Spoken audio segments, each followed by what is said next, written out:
Section 6. Drawing the outline of the garden path.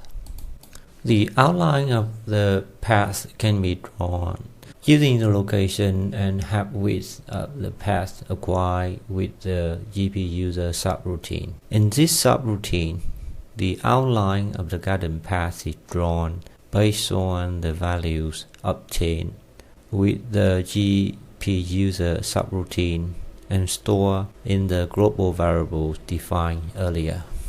In the code window, click after the end sub statement of the GP user subroutine and type in the following code. Just copy in. I'm so lazy, and save the project. And that's it for drawing the outline of garden paths. Because the Visual Basic code is very easy to read. It's not like, it's very easy to read. Not like Autolips is terribly painful. So that's it for the section 6. Draw the outline of the garden.